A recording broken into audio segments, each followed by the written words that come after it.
Why does a game that punishes you so relentlessly become so beloved? No. Okay, uh-oh. Why is existing in a realm of oppression and directionlessness so thrilling?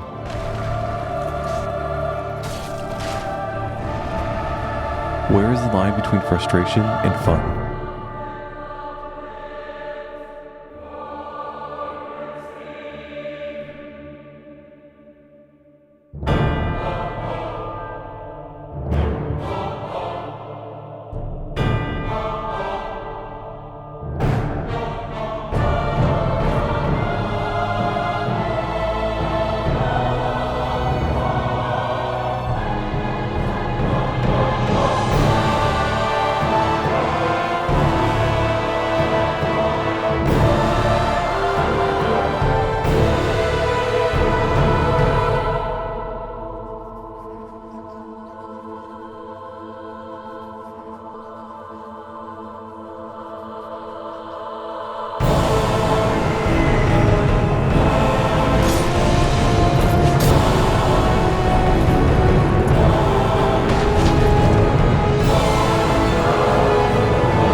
Dark Souls is an action RPG defined by its deliberate obscurity and reliance on player discovery. This esoteric design is both the greatest strength, creating a uniquely rewarding experience, and its greatest weakness, presenting significant barriers to entry and, at times, distracting from the overall enjoyment of the game. Not knowing how poise, stat soft caps, and weapon scaling works can lead to players not knowing how to effectively make a build. The NPC questlines sometimes lack in-game hints and almost require you to look online to complete them. Having little to no followable story to work towards, and lore being primarily doled out in item descriptions, making for an experience that can be hard to get into. All this, along with the game's lack of true tutorials and complete unwillingness to hold the player's hand, makes it easy to drop this game due to how much work the player must do up front. Because at the end of the day, games are meant to be fun, and being forced to look up YouTube tutorials on how the basics of a game works is not fun. This isn't to say that Dark Souls is a bad game because of its mystique. It isn't, and that is not the point I'm making. For all those out there like me, who have beaten every Dark Souls game several times now, this might be hard to understand. We have spent hours in and out of the game looking up the best builds, watching VODvidea, and making our own conclusions based on many playthroughs. But back when Dark Souls first released, or for people that have never played before, they may never be able to parse this game due to how unwilling it is to communicate important and relevant information to the player. Before I get too far into the video, I would like to note that I am aware that there are tutorial messages spread throughout the Undead Asylum and other early game areas. I don't think this contradicts my point in saying that this game does not have true tutorials, since those messages are only related to the basic controls of manipulating your avatar in the game. I also want to note that while Dark Souls has many instances where mechanics and features are not explained as well as they could be, like I've mentioned, there are also instances where things are not explained to the player, which enhances the game. Things like how to get back to the asylum, getting to the Painted World, that Guinevere and most of Anor Londo are an illusion, are all optional things that a player might discover after a repeat playthrough, and are not required at all to beat the base game. They are additional content that can be stumbled upon, which enriches the experience.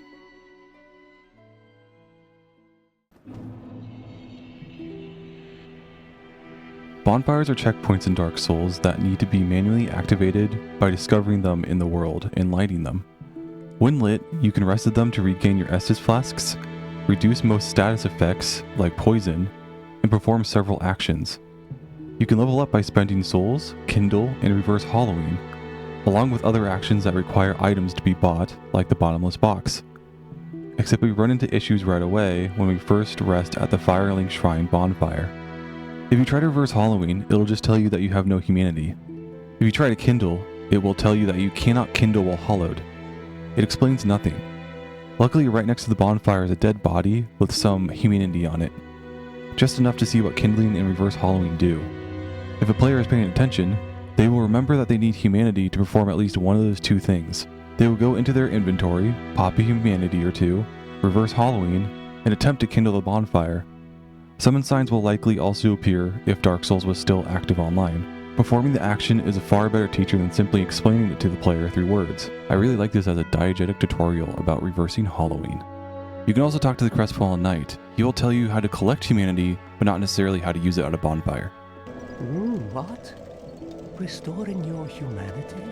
Well, there are a few ways to go about it. Collect it bit by bit from corpses. Or you can butter up a cleric and get yourself summoned. And the quickest way, although I'd never do it, is to kill a healthy undead and pillage its humanity. Coveting thy neighbor is only human, after all. But when attempting to kindle, the game will simply tell you that cannot kindle further without the secret rite. Very cryptic.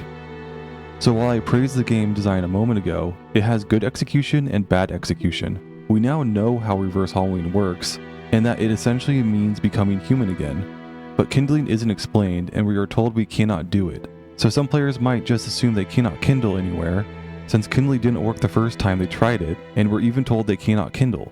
This might make players sound dumber than they really are, but my time DMing has taught me that when you are teaching players through in-game experience, you really have to make things blindingly obvious, and this is not. Additionally, what if players don't make the connection at all? What if players sit at the Firelink bonfire, hit kindle, it says you need humanity, the player thinks nothing of it and leaves, or spends 10 minutes leveling up, or goes and talks to the Crestfallen Knight, or wanders to the graveyard. They might grab the humanity from the dead body at some point, but not making the connection due to forgetting. I hate to use an anecdotal argument, but this happened to me in my first playthrough. I was like 12 at the time, cut me some slack. I remember I played through most of the game with only 5 Estus flasks, because I just didn't know better. In the later game, I would warp back to Firelink Shrine or other pre-kindled bonfires to make sure I had 10 Estus flasks before fighting a boss.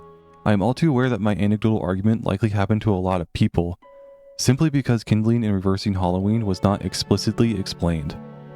I'm not advocating for Doom Eternal style tutorials that literally lock you in a room and prove you can perform a certain action before letting you play the game again. But maybe when you first sit down at the Firelink Shrine bonfire after the tutorial, it could give you a text box that you can close whenever you decide to quickly explain what everything does. Otherwise, there will be players who miss or flat out don't understand basic features that make the game far easier. There is a feature like this already in the game, but it's not pointed out and it doesn't explain options on the bonfire menu, only level up screen and inventory screen.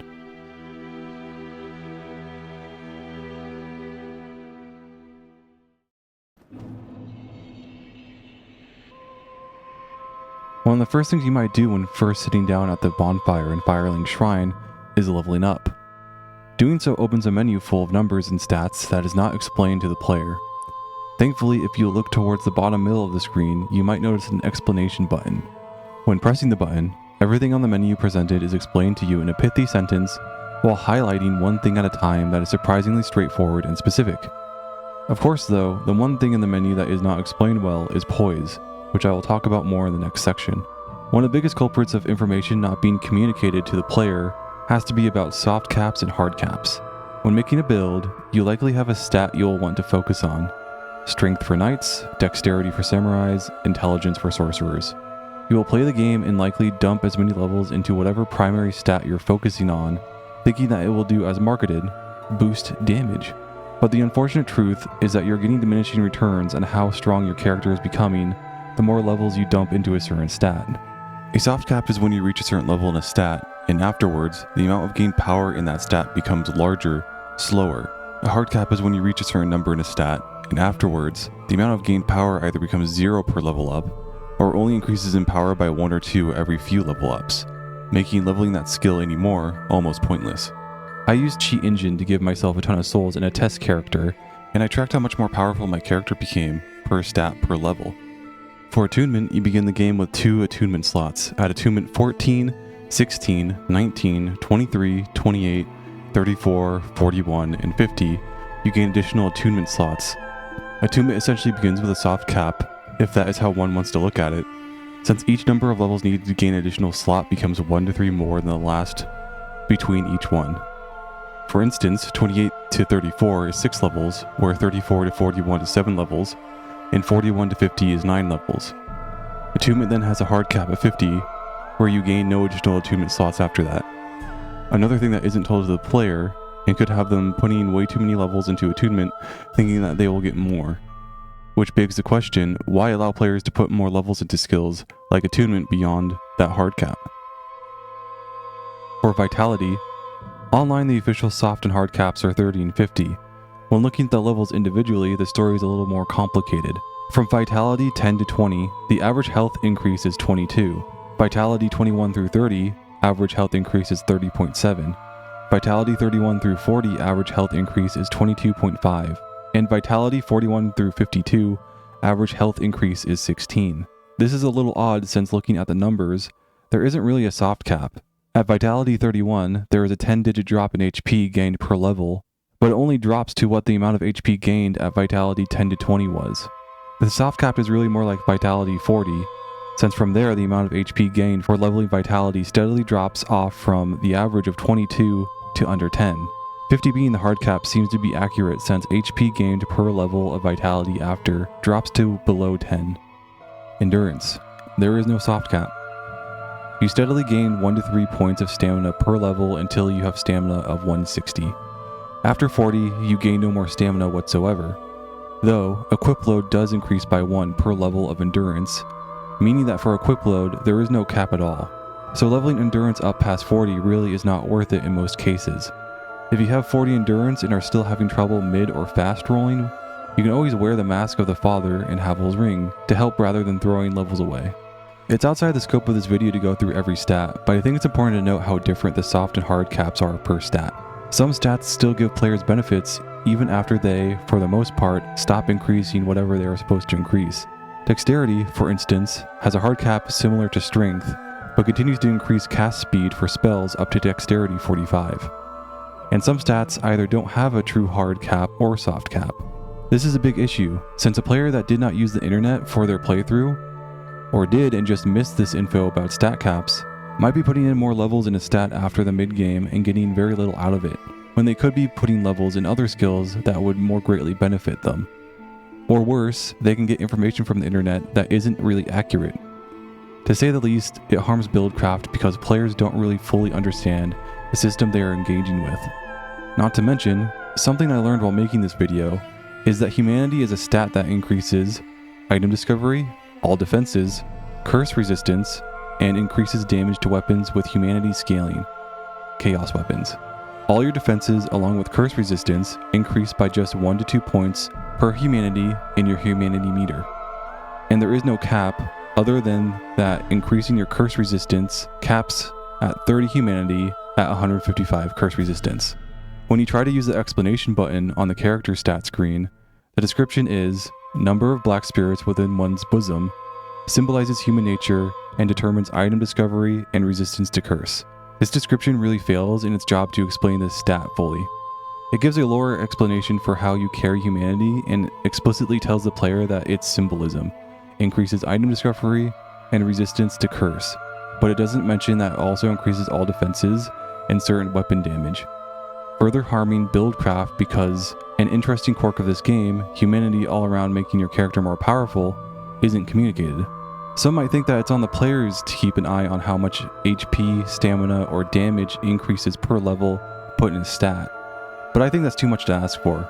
Really, only in early levels will players be leveling up several levels at a time, and at lower levels, increases in stats are big. When you level a stat once or twice every once in a while at higher levels, you're not going to be able to tell if the amount of increased HP you got from this level up is more or less than it was before. Most people will just think, I need more health, and put more levels into vitality, because the greater nuances of the stat aren't communicated to the player at all.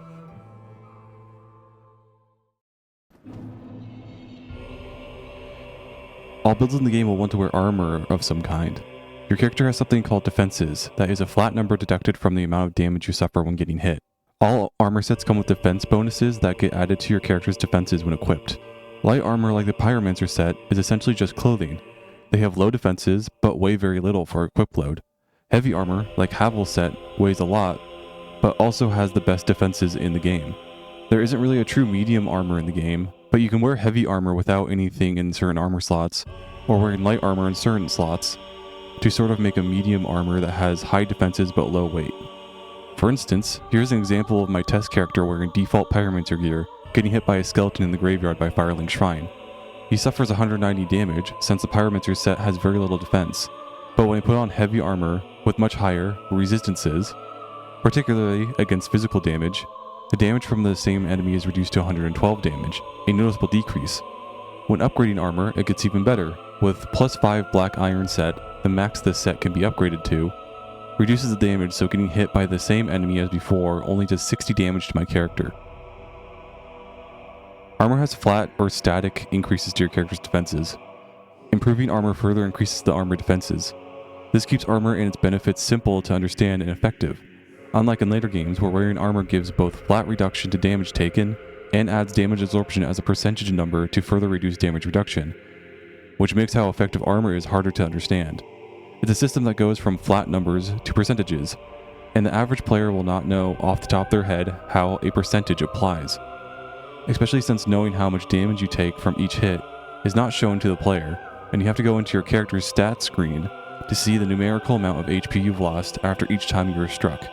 This is all made worse when learning that in Dark Souls 3 at least, the amount of armor that increases your defenses is the same for every type of armor in each armor slot, meaning that there is no distinction between wearing Havel's armor and wearing the Prayer set when it comes to flat damage reduction.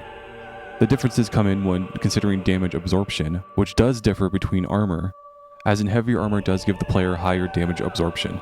But again, most damage absorption percentages are relatively the same between each armor set, with the average chest armor increasing base absorption by 20%, the average leg armor increasing base absorption by 14%, the average gauntlets increasing base absorption by 6%, and the average helmet armor increasing the base absorption by 10%. So, armor has no real variety or functional difference in Dark Souls 3, and then the developers decide that raising equip load should no longer be influenced by endurance, but instead be influenced by vitality. But vitality isn't vitality anymore, now vigor is vitality, and vitality is the new name for resistance, which is still useless to level up. So leveling to use heavy armor is triple disincentivized in Dark Souls 3. To be blunt, this is Bloodborne's fault. To be clear, I do not think that Bloodborne is a bad game. Having armor work differently in that game fits the game's theme and the desires developers wanted for it. It is a game about being both an aggressive and agile hunter that can rely on the rally system to allow them to trade hits, rather than wearing heavy armor, or dodge attacks entirely. Unfortunately, Bloodborne's success heavily impacted the Souls games after it. Armor never had the same importance it did previously. There's a reason why Fashion Souls became a meme, because if the armor you wear doesn't matter from a utilitarian standpoint, then its only remaining purpose is an aesthetic one. Without heavy armor being capable of heavily reducing damage taken, then there is no reason to wear heavy armor. And if there is no reason to wear heavy armor, then the Heavy Knight playstyle will no longer be used. It's a pretty big issue in Souls games after Dark Souls, the fast-moving, lightly armored, light dodge roll playstyle that heavily utilizes iframes to avoid as much damage as possible, to then attack between enemy combos, dying in just 1 to 4 hits, is the primary way to play post-Dark Souls, and it harms replayability and build options. In Dark Souls 3 and Elden Ring, there are even sorceries that make spell focuses function like normal swords, further making all the builds in the game feel more like they're all the same fast-moving sword-wielding build. What's the point of making or picking different classes or builds to start with or create over a playthrough If they all boil down to pretty much the same playstyle, it makes the game really boring. There's also armor in this game that exists more for utility rather than protection. The Crown of Dusk, for example, offers no protection but increases the damage of sorceries, miracles, and pyromancies, while making you suffer more damage from magic. Items like this make caster builds glass cannons since they tend to be ranged and do a lot of damage, but the best items in the game that boost magic also have low defense. That combined with dexterity making casting spells faster, intuitively balances the game since most caster builds will be focused on leveling dexterity, intelligence, or faith and not carrying a ton of heavy stuff. That being said, any class can level endurance, so a heavy armor wearing sorcerer is more than possible. And then there is the pyromancer, whose damage is not dependent on a skill, so playing a pyro with super high vitality and endurance can be more than effective. Poise is another reason why heavy armor is great. Poise is a hidden health bar separate from your health called a poise meter. You have a poise meter natively, but it is increased by the kind of armor you wear. So wearing fully upgraded plate armor will give your character a large poise meter, or light armor will give your character a much smaller poise meter. Every kind of attack in the game does poise damage, and when you or an NPC poise meter drops to 0, they are stunned for a moment. While stunned, you cannot move or take actions. You are completely vulnerable. It only lasts for a second or two, but it can really get you killed in some situations. Unfortunately, poise is never properly explained. When hitting the explanation button on your character's stat screen, or when leveling up, the description it gives you describes the skill as simply ability to receive attacks without breaking form. This doesn't really explain it very well and definitely needed more to it. Breaking form can mean a lot of things, and to someone who has never played a Souls game before, might have no idea what this is referring to. In later Souls games, poise still exists, but is a part of the hyper armor system. Hyper armor is an inferior system because it gives your character poise when you're performing an attack animation, rather than poise being a passive, increased from the kind of armor you wear. It's inferior because it makes your character feel fragile when they shouldn't, or able to tank and trade attacks when they are naked and without armor, along with worsening the issue with later Souls games that armor doesn't matter, and reducing build variety. I think poise was altered so heavily because of a single meme, the Giant Dad. Well, what is it? Are you pro yet? Back in the day of Dark Souls PvP, the Giant Dad build was a monster due to its combination of items. Giant armor for high poise, but lower weight for heavy armor, the Father's Mask for increased carry capacity, and a Fire's the Y-hander that did high damage and easily stunned other players. This build could face tank anything and stun lock any player, killing them in seconds from R1 spam. I think the developers looked at this min-max build and decided that it wasn't what they wanted for the Souls games going forward. While I hate the Giant Dad build as much as the next guy, I don't think gunning poise was the way to go. The outcome of the devs trying to solve this issue made armor almost meaningless, and dodge roll focused builds the only option. Or, just decided to use Bloodborne's design going forward, lazily stretching the Dark Souls look over all of it, and failing to truly, mechanically, make a good Dark Souls sequel. As for weapons in the game, Dark Souls was made in a time before damage per second was the ideal way to balance weapons. In Dark Souls, heavy weapons hit extremely hard, vastly outpacing most other types of weapons in damage. The trade-off being that you will rarely be able to safely swing your weapon. The opposite is true for light, dexterity-focused weapons that can sneak in a lot of hits as enemies are making their attacks or attack combos, while also being able to do massive critical damage when getting a successful backstab or parry. It helps in making the game feel fair and balanced, giving different builds simple but tangible differences in how they play. You level up your weapon like your armor, which increases the amount of damage it can do while also improving weapon scaling. You can also infuse your weapon with a certain type of elemental damage. This splits your weapon's damage between its normal physical damage with a certain element of your choice. This isn't usually ideal since many enemies have resistances to elemental damage and physical damage, reducing your damage output for both, but can be useful when fighting an enemy that has a notable weakness to a certain element. Bows are in the game as well. Magic is the king of range damage, but bows fill a more utility role. Bows can be fired at much greater ranges than spells, but do far less damage. They're often used to goad an enemy to leave a group they are with to fight you one-on-one, or you can cheese certain difficult enemies by shooting them from places they cannot reach. Bows fire arrows, which are an ammo in the game that you can run out of and will need to buy more, but thankfully they're pretty cheap. If you aren't cheesing at all, then bows usually aren't very good and aren't viable in combat for the most part. Damage output feels good overall when on level in Dark Souls. It never feels like I'm doing such a small amount of damage that beating a boss feels either impossible or like it's going to take forever. On level means that you are of a level and have your gear upgrade as much as you can, appropriate for the location you're in. But now I need to talk about the dreaded weapon scaling. Dark Souls weapon scaling is S through E, with S being the best scaling, but also being rare. Weapon scaling can run off of strength, dexterity, intelligence, or faith. Weapon scaling is annoying because the game doesn't really tell you what it really means. A player might be able to figure out that the closer a letter is to S, the higher the scaling, thus higher the damage. But what is never told to the player is that each letter of scaling is a range of scaling. E is 1% to 24%, D is 25% to 49%, C is 50 to 74%, B is 75 to 99%, A is 100 to 139%, and S is 140 to 200%. So it's never clear or consistent how much damage your weapon will do. And we run into percentages again, which, as I said before, most people cannot quickly understand their impact unless maybe they're in quarter increments. Plus, something I never knew, your weapon also scales on the secondary stat of your weapon. So if you have a weapon that requires 32 strength and 18 dexterity, having higher strength and dexterity will make the weapon stronger, even if the secondary stat doesn't help much. I always thought the second stat was just a stat prerequisite, but no. Another thing not communicated to the player. Weapon scaling also has soft and hard caps, with the official soft cap being 20 and the official hard cap being 40. So stats have soft and hard caps, but weapon scaling does as well? Except, just like looking at the stat soft and hard caps, looking at the numbers, it is not necessarily the case. For weapon scaling A and B, weapons scale at about plus 3 to 4 points per level in strength, but drop to plus 1 to 2 after 20. It then drop to plus 0 to 1 after 40. So for weapon scaling A and B, there seems to be a true soft and hard cap, as reported by the internet at level 20 and 40. But looking at weapon scaling C, levels 8 to 20 range from a plus 1 to 3 increase to a plus 1 to 2 increase from level 21 to 40, making the soft cap negligible. And weapon scaling D has no soft cap, only a hard cap at 40. And weapon scaling E looks to begin with a hard cap. I used the club for weapon scaling A, a mace for weapon scaling B, a hand axe plus 5 for weapon scaling C, halberd for weapon scaling D, and a Balder side sword for weapon scaling E. I gave myself the minimum stats to wield each weapon, both strength and dex, and leveled up my strength one level at a time to see how the weapon scaled, with just increases in strength. I'm not a math guy. I have put hours into trying to figure out how this number that adds to the base damage of your weapon is derived, and I am at a loss. It has something to do with your level in a stat, multiplied by a scaling value, multiplied by a saturation curve, that decided just how much damage is added to your weapon.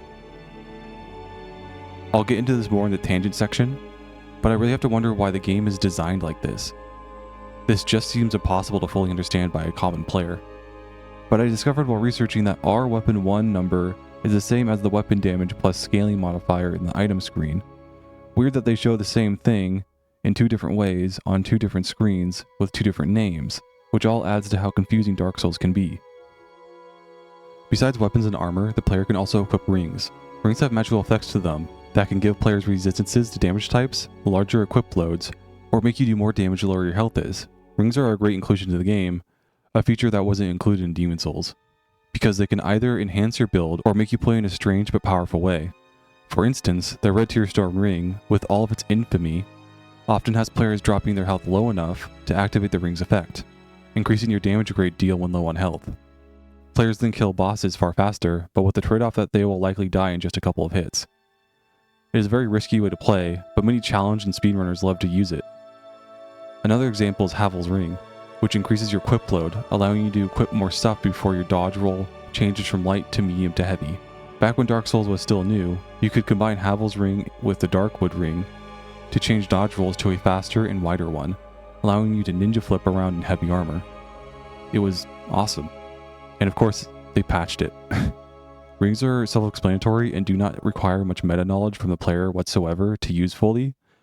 It's only natural for every build to eventually use the FAP and Havel's Ring to maximize health, stamina, and equip load.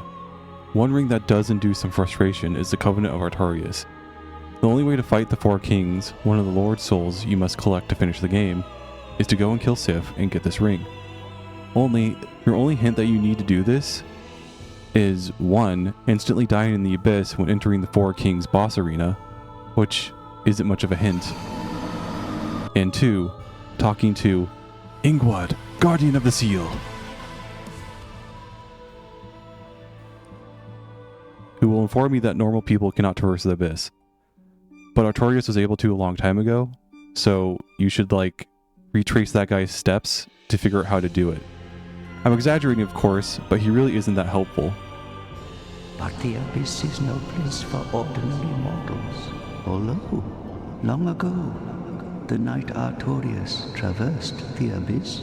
If you can find him and learn from him, the abyss may prove surmountable. Keen players might remember that Andre, the blacksmith, has the Crest of Artorias, a key item, but not all will. The crest is a required key item to get into the Sif's boss arena, let alone unlock the faster, more direct path to Sif's boss arena. To the best of my knowledge, no one ever talks about the Crest of Artorias, so there aren't many clues in the game to tell you what you need to do here. But the proper thing to do is to get the Crest of Artorias from Andre, murder Sif, get the Covenant of Artorias ring from Sif, and make sure you're wearing it while fighting the Four Kings. Yeah, this is a little convoluted. It's outside the scope of this video to go into every item and what it does, and I don't think there is much to say about consumables. Most are self-explanatory, and if they aren't, all you have to do is equip it and use it to figure out their effects. Resins apply additional damage types to common weapons, but not boss or Black Knight weapons.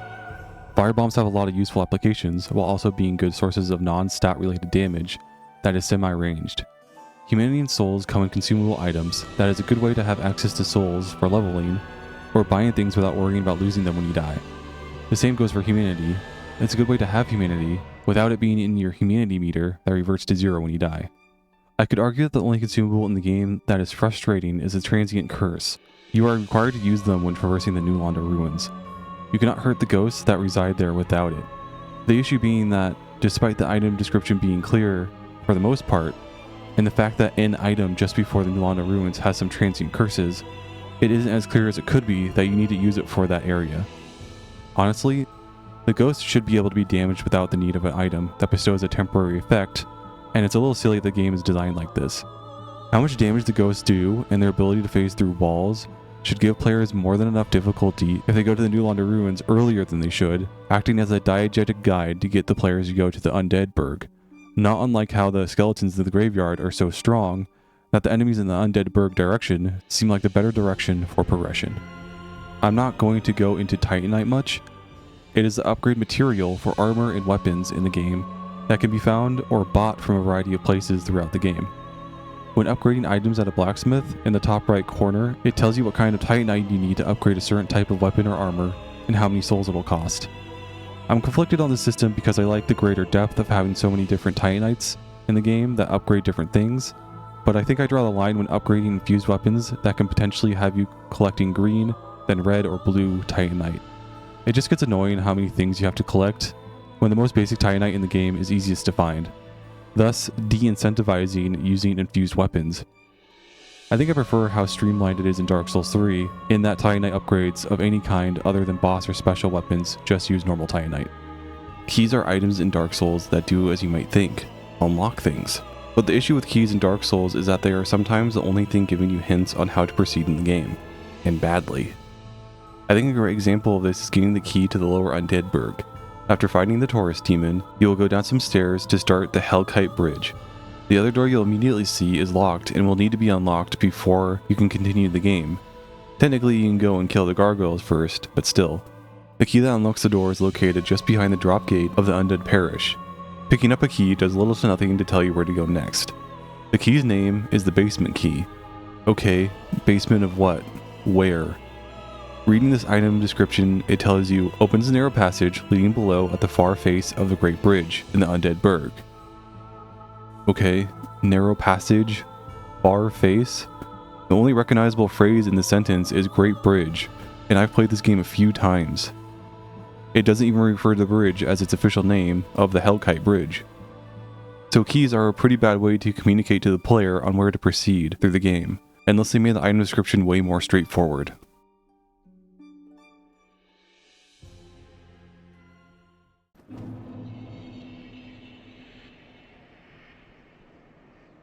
So far, I have looked over and discussed a lot of technical things in the game. I am by far not a math guy. So if some of my mathematical analysis is off or bad, I'm really not surprised. But for the most part, I've just been getting numbers straight out of the game and putting them into spreadsheets to better visualize them. And after looking over all this technical stuff that determines just how much damage a player does, I really have to ask one simple question. Why? Why is the game designed like this? This goes beyond esoteric design and makes a hard left turn into being the complete opposite of understandable. How is someone who just picked up this game ever supposed to understand how weapon damage bonus is calculated? Do the developers of this game like having weapon bonus calculations being this complicated? Wouldn't this be a pain in the ass to code? I'm big into D&D and really like it as a system. I like it so much that I decided to heavily modify it to the point of making my own new game called Mythic. I didn't get into D&D until after college, so much later in my life, and I found the system to be so appealing because, in part, it was easy to understand. Your character has 6 stats, and the default stats are 10 across the board. For every even number above or below 10, you get a +1 or -1 modifier in that stat. So getting a stat to 20 gives a +5 mod, or getting a stat to 1 gives a -5 mod. D&D makes it hard to go above 20, but certain items and boons allow it, and the game easily scales to it since every even number above 10 is just another +1 to a stat. So getting to 22 in a stat is just a +6. You want to know how you calculate damage in D&D? Let's use a mace as an example. A mace does 1d6 worth of damage, and you add your strength to damage rolls. You roll 1d6, let's go with the average of 3, and add your strength. Let's say your strength mod is +3, a very attainable modifier at early levels. So you take the 3 from what you rolled for your 1d6, and add your strength mod of +3, to do a total of 6 damage. Simple, easy, understandable. To be fair, I am comparing a TTRPG to a video game. Video games can get away with things like damage bonuses being based on complicated equations, rates, and saturation curves, because the engine the game is running on is crunching all that in the background, so players will never need to see it or do the math themselves. But I think making something so basic so difficult to understand makes your game immediately less appealing. Buildcraft is definitely harmed because it's all that much harder to figure out what a theoretical build might look like. To be fair again, I think most people who try to pick up Dark Souls without knowing anything about it will likely just find weapons throughout the game world that do high damage and require a lot of base stats as a prerequisite. They will build their character around using that weapon and not think about weapon scaling or anything, but they will never understand, even after meeting the weapon's prerequisites, why they get the damage bonus they get. And worse, once they meet weapon prerequisites, they might stop leveling certain stats altogether because they are not aware that putting levels in certain stats will continue to increase the weapon's damage bonus. Or, like I mentioned before, they may put more than what's needed into a stat because soft and hard caps are not communicated to the player. And then there are weapons in the game, especially strength-based weapons, that have stat requirements so high that they're above the hard caps of strength, making leveling to use these weapons make no sense to strive for. You'll only be able to use them at the end of the game, and some of them are terrible. So, I am technically a game developer. Not like a video game developer who makes 3D assets, codes rules into the game engine logic, or anything like that, but I am putting together a TTRPG. The only difference between a TTRPG and a video game is code. Game design and making game rules is not computer code. Deciding how large enemy health pools are, making a fight last a certain amount of time to make sure it feels satisfying, nerfing weapons because they do too much damage, none of that is code. Code is used to facilitate game design within a digital engine, so that the game engine properly holds the player and NPCs to the rules of the game without need of a human game master. How much damage weapons do is decided upon by the developer, and whether or not it needs to be nerfed or buffed is decided upon by the developer. Code simply makes that number exist within the digital engine that runs the video game. You could take D&D 5e, code it into a game engine, and you would have a video game. The core rules of the game would not change. The only difference is that the numbers and rules applied are being crunched by a computer rather than a human. This literally exists in the form of several video games, not just Baldur's Gate 3. I mean, even Call of Duty can be looked at in this way. What you're seeing is advanced warfare. When you shoot a gun, a computer is calculating whether or not you hit the enemy, and if you did, how much damage they suffer based on the weapon you're using. The developers set how much stamina you have in the game for sprinting, how long it takes before your health regenerates after suffering some damage. It can all technically be done by hand by a human, even if it would be far faster for the game engine to do it all. So when I call myself a game developer, I'm not lying or blowing things out of proportion, because the only thing separating me from people who work in video games is code. A little bit of an oversimplification, but I think it is true. So here's my pitch for simplifying weapon damage bonus and weapon scaling in Dark Souls. First of all, get rid of secondary stat weapon scaling, boosting damage bonus. Make a single stat be the thing the weapon scales off of. Don't use percentages or fractions where possible. For every level in a stat above the prerequisite as the weapon needs gives a +1 to damage. So if the primary stat of a weapon is strength, and its prerequisites is strength 10 and dex 8, then for every level of strength above 10 gives a +1 to damage. Now let's add weapon scaling into it. Let's keep it the same as before where S is the best and E is the worst. For every letter above E, increase the number of the weapon scale multiplier by 0.5. E is a multiplier of 1, so if you have a +5 weapon damage mod, then it remains +5 since 5 times 1 is 5. So D is a multiplier of 1.5, C is a multiplier of 2, B is a multiplier of 2.5, A is a multiplier of 3, S is a multiplier of 3.5. So if you have a +5 weapon damage mod and a weapon with S scaling, then it would be multiplied by 3.5 to become 17 extra damage rounded down. Get rid of soft and hard caps. They're really unnecessary since barriers to leveling infinitely are already built into the game. By the end of the game, or even by the end of an area you're in, the amount of souls you will get by just killing all the enemies in the area will slowly not be enough to level up, since each time you level up in the base game, it requires more souls to level up. So eventually players will be required to move to a new area or a new Game Plus cycle to keep leveling at reasonable rates. So let's apply my suggested weapon damage mod to some existing weapons. The club was the A scaling example I used earlier. The prerequisites is just 10 strength. Its base damage is 87, so if we level up strength to 20, the damage will be 87 plus 10 times 3, which equals 117 total damage, but the separating number is 87 plus 30. If we get strength to 40, then the damage will be 87 plus 30 times 3, which equals 177 total damage, or 87 plus 90 separated out. Black Knight Greatsword. The prerequisite is just 32 strength and 18 dex. Its base damage is 220. Its weapon scaling is B, so if we level up strength to 40, since the requirements are so high, the damage will be 220 plus 8 times 2.5, which equals 240 damage, and separated out, that would be 220 plus 20 damage. Now let's try this with the dex weapon with A scaling, the Gold Tracer. The prerequisite is just 25 dexterity and 9 strength. Its base damage is 130. Its weapon scaling is A, so if we level up dexterity to 40, since the requirements are so high, the damage will be 130 plus 15 times 3, which will be total damage of 175, which separated out is 130 plus 45.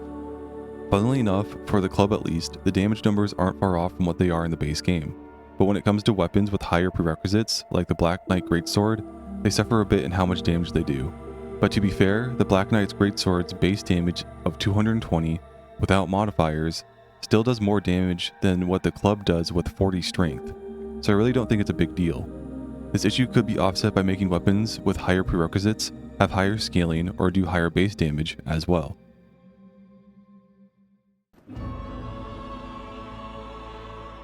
In Dark Souls, you learn spells from teachers/vendors you find around the world of Lordran. They will sell spells to you for souls. Some of the best magic vendors for sorceries, miracles, and pyromancies are hard to find or require you to explore and perform quests to unlock, though this can be an issue. One of the most egregious examples being Quilana of Izalith. She will appear near a pillar at the base of Blighttown in the swamp, just before the Chaos Witch Quelaag's boss room, and not far from the Blighttown exit. Quelaag is a relatively early game boss that is difficult to get to, even by going into Blighttown through the back way. I don't know about anyone else, but after I beat Quelaag, I almost never visited the area again, and thus was never able to find Quilana. Or I would pass her several times since taking the path hugging the wall to the right is the safest way to get to Quelaag's boss arena, or back from it. The added requirement being that you need to upgrade your Pyromancy Flame to +10 before she spawns into the world. Wait, friend. Where are you off to? So if you do go to that area sometime after beating Quelaag, but your Pyromancy Flame is only +9 or lower, you'll miss her. Even worse, if you play through the game and defeat the Bed of Chaos before talking to her, she'll never spawn at all. She is also sitting down in a large open area, so you might just walk right past her several times even if she spawned in, resulting in you missing out on some of the most powerful pyromancies in the game. along with an ascended pyromancy flame, which only serves to frustrate a new player and force them to look to the internet and spoil things for themselves to make a full and complete build.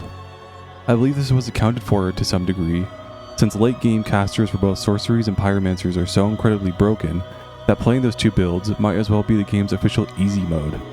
Spells work differently than they did in Demon Souls or even later Souls games.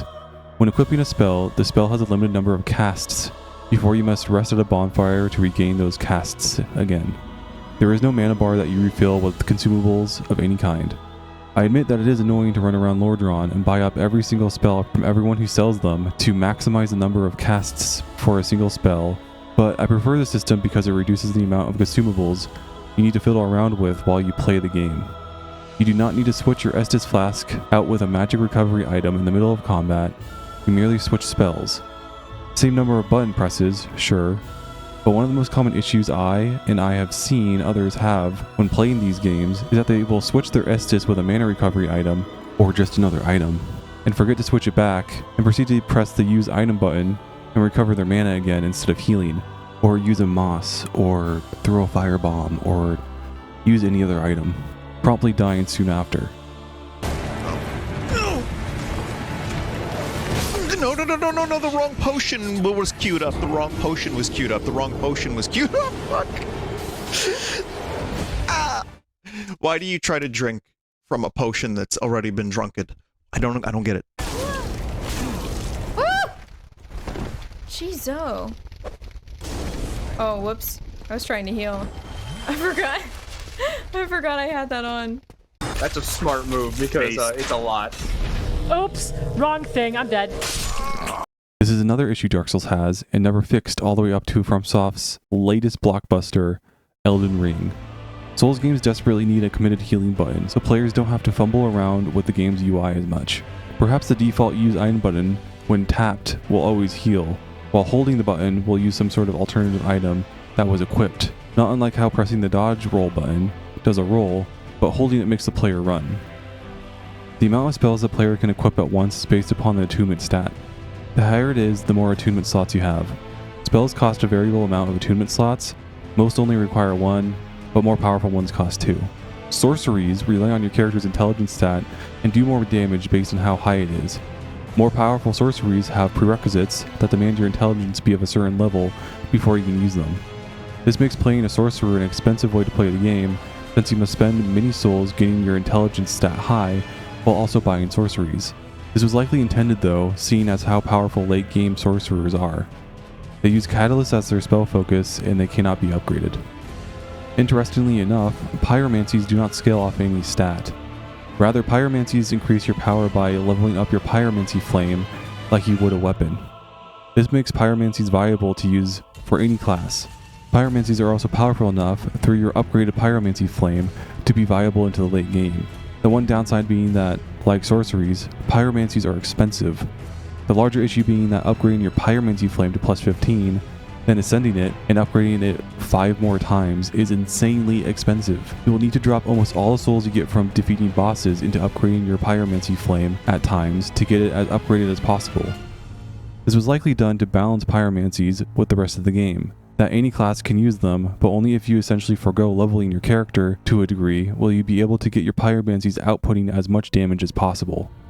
I'm not sure this was the best way to implement pyromancies, since making a tank knight super pyro build is more than viable and kind of broken. Run into a boss fight arena with full plate, never stagger or get stunned, and throw fireballs to your heart's content. One of the best spells in the game being a pyromancy, Power Within, makes your damage soar for any build at the cost of slowly depleting health. I think that if the developers really wanted to make pyromancies a type of magic that any build could use, then they should have made it far more utility based rather than making it play a similar role as sorceries as a high damage ranged attack. If I had to choose between a sorcerer and a pyromancer build, I would choose sorcerer since sorceries have some tracking to them. Pyromancies typically have a player performing a throwing animation that, once thrown, cannot change direction. When you have a limited number of spells you can cast, it's frustrating to miss because an enemy hopped a foot to the left and the throw animation is already playing, causing you to miss through no fault of your own. The last magic user build is a miracle user. They don't have a snappy name like sorcerer or pyromancer, strangely enough, but in universe they are called clerics, so I'll refer to them as that. Clerics are like sorcerer builds in that their damage is reliant on a stat. In this case, it is the faith stat. Clerics are generally the worst kind of caster in the game because many of their spells are utility focused. While some can still be very useful, allowing you to heal in a way that doesn't use any Estus or a free homeward bone, there is a lack of offensive miracles, and some miracles just are not useful at all. Getting miracles is also a strange process, as the game will require you to rapidly join and leave covenants all around Lordran to get miracles, and vendors are few and far between. Clerics use talismans as their spell focus, and they cannot be upgraded. I think it's also important to note once again that casting spells is sped up by having higher dexterity. It is never communicated to the player outside of the explanation menu button. It can have a huge impact on someone's enjoyment of playing a caster, since without this knowledge, they might forego leveling dexterity much at all and cast spells far slower than they could otherwise. In later games, caster spell focuses are made upgradable like weapons. I personally don't like that because it makes the minutia of hunting for Titanite even more of a chore. Don't get me wrong, I like how they streamlined how Titanite works in Dark Souls 3, unlike Dark Souls, where there are like 12 or 13 different types, and you have to upgrade weapons and armor. But it's a little odd that the devs decided to streamline Titanite in upgrading equipment, getting rid of upgrading armor, and introducing a need to upgrade spell focuses. It's like they wanted to get rid of upgrading armor, and felt like they needed to replace it with something else.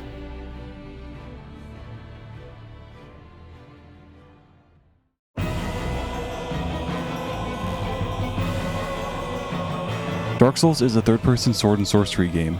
How you play specifically is determined by what weapons, magic, and armor you choose to use, but every build has universal access to dodge rolling, blocking, parrying, and swinging a weapon. Health in Dark Souls works like any other game. You have a set amount of HP, and when it's depleted, you die. You increase your health by leveling up your vitality stat. When you die, you respawn at bonfires without the souls you had before you died. Something called a bloodstain is left at the location of your death, and when you get back there to reclaim it, you regain your lost souls in humanity. This mechanic is everywhere now, but back in 2011, this was a pretty novel feature. For a game all about being difficult and dying a lot, this death system gives some grace to the player. Not only that, but it encourages players to have more perseverance. Souls are the currency in this game, and you must spend them to buy items, spells, and even level up, so losing them is a big deal. It can be easy to play this game and fail over and over again before giving up and putting the game down, but knowing there is a chance to go back and get your souls again is a great way to get players to think in the way the developers want them to. Nothing motivates gamers like the fear of losing progress in a game, and losing a lot of souls is definitely losing a lot of progress. Otherwise, respawning at the bonfire resets your character as if you just rested at the bonfire, refilling your health, stamina, Estus flasks, and spells. I think the system is really well done because despite not being explained to the player, it's intuitive to learn. All you have to do is die, and you'll respawn back at the bonfire, and when traveling through the level again, you'll very likely stumble across your very obvious bloodstain. When pressing a certain button, typically right stick on a controller, your character will lock on to the nearest target in front of them. This isn't a new feature since something like this has existed since The Legend of Zelda: Ocarina of Time, and was featured in Demon's Souls as well. The lock-on system has lots of issues in the game that can make it frustrating to play, since playing without lock-on is not advisable. When locking on, your camera tracks a single enemy, automatically rotating your character and camera to face them. This is a great feature because it frees up your right hand for pressing the dodge roll or use item button when needed, making the game far easier to play.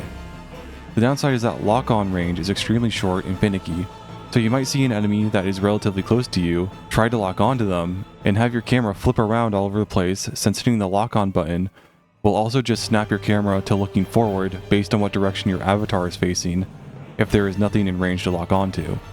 This issue adds to making bow builds pretty bad in combat, since if you actually want to use them at range, you'll have to aim them manually, which is slow because the aim reticle is misaligned and bad. You can rapidly switch between targets by hitting a direction on the camera control input. The lock-on in Dark Souls is so aggressive that it can sometimes lock onto things that aren't even on screen for you, like enemies right behind you. Many people who talk about Dark Souls claim that more skilled players tend to play without lock-on, and this is true to an extent, but it's really only true when fighting crowds, running by enemies, or fighting enemies that are so large that being unlocked will give you a better look at them. Playing unlocked can be advantageous in some situations, but even speedrunners and challenge runners still use lock-on all the time. So make no mistake, playing without lock-on at all is highly unadvisable. Everything in the game revolves around the stamina bar in Dark Souls. Attacking with a weapon, dodge rolling, running, blocking, and attacking, it all requires you to expend some stamina from your stamina bar. The stamina bar is the green bar just below your HP, and it is part of the screen you're going to be looking at the most while in combat. This is an issue to some degree because Dark Souls, and especially Souls games after it, demand paying close attention to the animations of bosses and even some common enemies to know when and how they are attacking you. The need to constantly check your stamina bar, dragging your eyes far away from the middle of the screen, compromises your ability to focus on a fight, making the game a little more frustrating than it needs to be. Despite that issue, I really do like it when a game has a core mechanic like this that everything revolves around. I think it makes the game easier to understand on an intuitive level. I found a new weapon. Will it take stamina to swing it? Of course. The question is how much stamina. It makes combat more thoughtful in a really simple way. It serves the game's atmosphere and tone well, because the mechanic is reinforcing the idea that you are not some great hero, but a nobody that by sheer luck or some miracle is achieving so much. Notably, casting spells in this game does not cost stamina. I think this contributes to making caster builds feel overpowered in this game, since swinging weapons, blocking attacks, and dodge rolling all cost stamina, but casting ranged super powerful spells do not. Dodge rolling takes up more stamina in Dark Souls compared to later entries in the franchise. Where in Dark Souls, at level 1, beginning stamina, you can only roll about 3 times. Later entries allow you to roll about double that at level 1. Panic or spam rolling became a huge issue in these games after Dark Souls, and to the best of my memory, was never an issue in this game. I think that is because the game starts you off with less stamina than later games, so spamming your rolls will leave your stamina drained very quickly, forcing players to play smarter and with more consideration at the very beginning of the game. For some, especially those who have not played Dark Souls-like games in the past, they find the stamina system to be a deal breaker. They struggle to keep track of the stamina bar and will bash buttons endlessly while fighting enemies. The concept of not being able to attack as much or as quickly as they want is too much for them.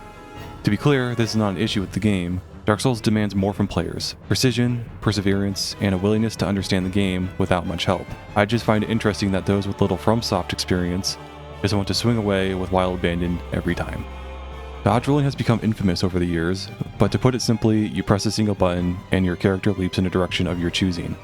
Dodge rolls change based on player's equip load and has a light, medium, and heavy version, lovingly called fat rolling. Each version of dodge rolling comes with a different amount of iframes, which is short for invulnerability frames. Light has the most, with heavy having the least amount of iframes. Dodge rolling with the heaviest equip load weight is generally a bad idea due to that fact, but if you're playing with an equip load that high, then you're likely playing with full plate and 100% physical black shield, so no need to dodge anyways. This is another way that Dark Souls build design is very intuitive, since dodge rolling is de-incentivized through game mechanics, rather than having players being told exactly how it all works. Put on heavy armor and your rolls are fat and slow and you're taking damage before you're even done rolling. Don't like that? Use lighter armor. Simple and easy for the player to learn through gameplay. When locked onto an enemy, your avatar can dodge roll in only 4 directions: forward, back, left, and right. Nowadays this feels clunky and awkward, but it isn't that bad and worked fine back then. Though I feel like it is important to note that when unlocked, your rolling is not omnidirectional. Many people who talk about Dark Souls on this platform get this small detail wrong. When unlocked and dodge rolling, you're always dodge rolling forward, since your character, while unlocked, is always moving forward according to the animation being played and the game's logic, not caring where the camera is placed or what direction the avatar needs to face. This technically is omnidirectional rolling, but not in the way I think people are trying to describe it. When people talk about omnidirectional rolling in Bloodborne and after, they're talking about how many directions your avatar can roll in while locked onto an enemy rather than when not locked on, not how many directions can the avatar roll in any situation. It's a small detail, but it's weird how many people get this wrong. Miracles were discussed earlier, but humanity is a unique resource in Dark Souls. It has many lore implications that will be discussed later. When used, you are fully healed to max and your humanity meter ticks up by 1. The primary way to heal in Dark Souls is through Estus flasks given to you by Oscar of Astora at the beginning of the game. An Estus flask, an undead favorite. I think I prefer DS3's method of Estus flasks than in this game because I find it annoying that having an increased amount of Estus is tied to a specific bonfire. Unlike in DS3, where you find Estus shards spread throughout the game world, which are used to permanently increase your Estus by 1 and can be refilled at any bonfire. I also think it's done better in DS3 because Estus shards must be found through exploration, so an item paramount to making the game easier for you forces you to explore the world. Either way, Dark Souls still has a far superior system to Demon Souls' system of healing. In its predecessor, one had to find, farm, or buy different kinds of grass that healed the player for different amounts. I don't like farming, especially for something as basic as healing for combat, but this also created the larger issue that once you have a ton of grass, or healing items in general, you essentially have infinite heals. This issue comes up again in Dark Souls 2, and Bloodborne to an extent, with its life gems that can be spammed to generate a lot of continued healing. Overall, Dark Souls' way of healing was the best until DS3 came out. You can increase how much an Estus flask heals you by finding Firekeeper souls around the game world, and going to a Firekeeper who will reinforce your Estus flask. A common new game strategy is to run to Old Londo ruins and pick up one there, likely dying in the process.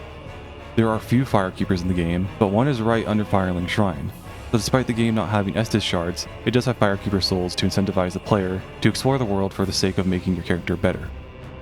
Blocking is easy to learn. Any build that starts with a shield will have their player quickly learn how to block, messages in the Undead Asylum helping with that. The game never tells you though that timing your blocks is the most efficient way to play a build using a shield. Since your stamina regens slower while you're holding up your shield, you are incentivized to lower it, and your guard by extension, to make sure your stamina regens faster. This creates a more engaging moment-to-moment combat loop of raising your shield to block an attack, only to lower it right after to make sure your stamina regenerates as fast as possible, since running out of stamina while blocking will stun you for a moment and leave you defenseless. A great example of something in the game not being explained, but once players notice it and adapt to it, they will feel more skilled. Parrying is a little harder to learn. Pressing the parry button will play an animation to parry, and most shields parry, with a few performing different functions. Players might think the parry animation is an attack at first, and once finding that it does no damage, might never use it again. It's just another mechanic not explained to the player, which is notably bad since it's one of the most powerful ways of playing the game, since performing a riposte does massive amounts of damage, no matter what weapon is used. Here's something I think most players won't know about in Dark Souls, and it's something I didn't notice until my most recent playthroughs. If you get hit while airborne, like from jumping, falling, or at the beginning or end of a dodge roll when you don't have iframes active, you suffer more damage from getting hit than you would have otherwise. I'm not a fan of it personally. It really doesn't apply to most situations that can really screw over players, or give the player a big advantage when fighting other enemies. It's a system that is pretty underutilized and may as well not be in the game. Combat is slow and precise. Enemies have specific attack animations with obvious windups that you must learn to know when and how enemies are attacking you. Failure to understand enemy movesets will result in you dying a lot, but learning their timings will result in you becoming masterful at dodging, blocking, and parrying enemy attacks to make you unstoppable, and will show off just how easy Dark Souls is.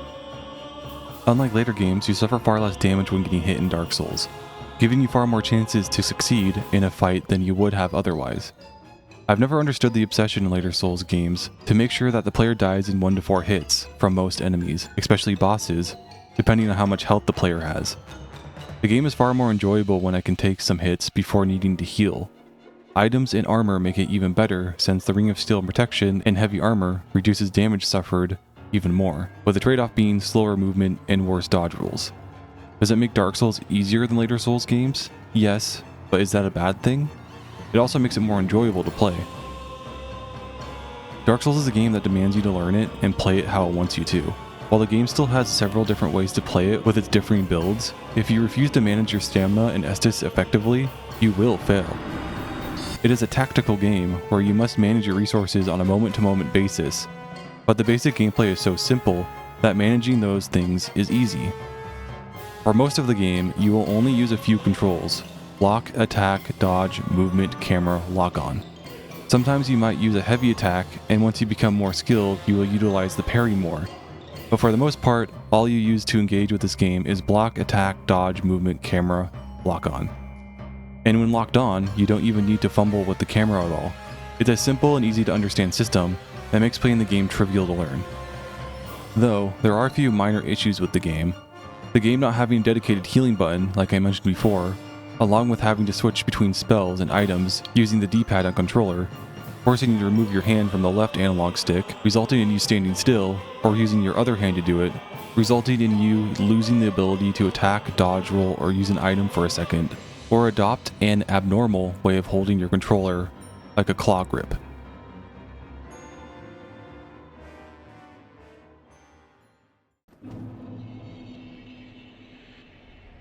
Beyond the mechanics, Dark Souls also establishes a distinct and memorable atmosphere through its visual design. I'm playing the original version of Dark Souls PC edition called Dark Souls Prepare to Die edition.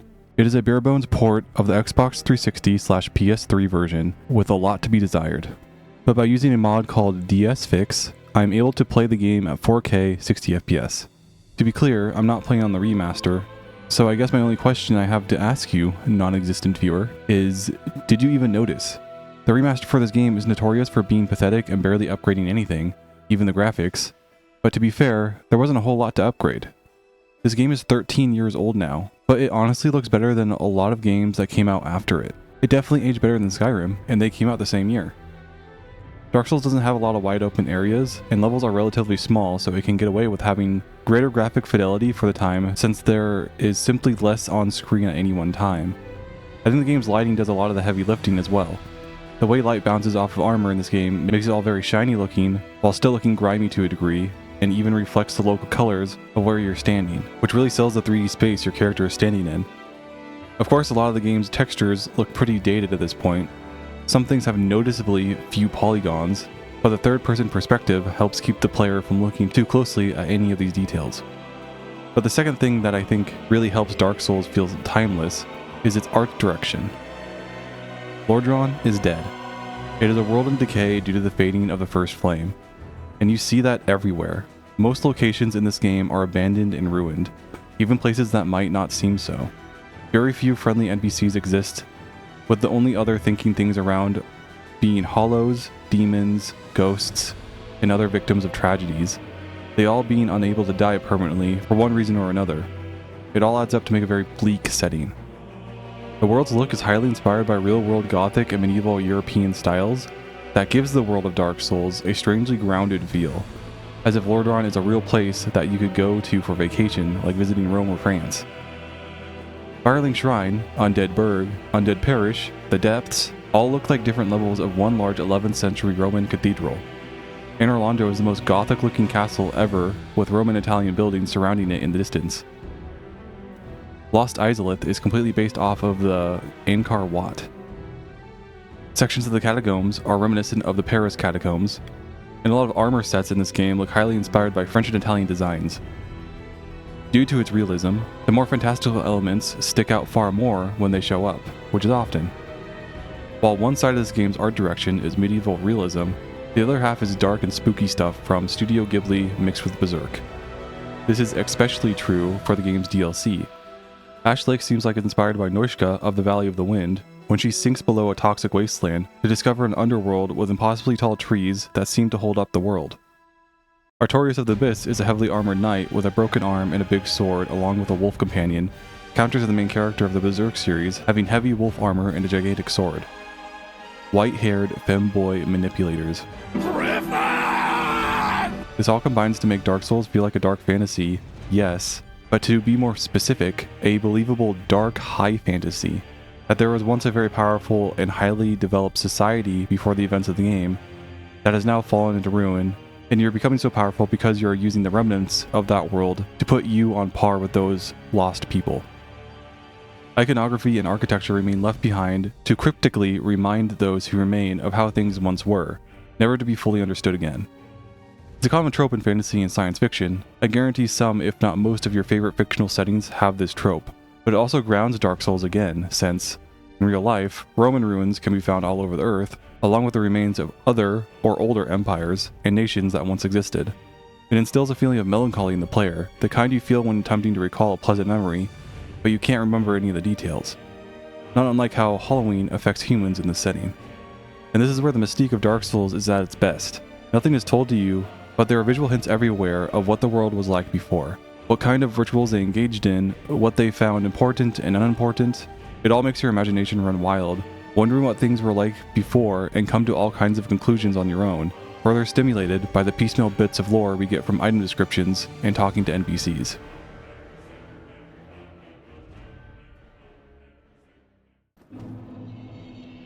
It's going to be hard for me to discuss this section because, well, this game's 13 years old, and I've watched my fair share of Dark Souls lore videos.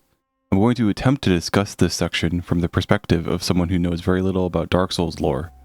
Thankfully, I haven't immersed myself in this game's setting for some time, so this might be easier than I might have thought.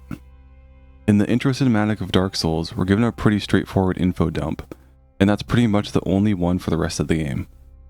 It doesn't tell us what we'll be doing in the game, rather it gives us the world's creation myth, or at least the one for how the world is currently, since the Age of Ancients is so different from the current Age of Fire.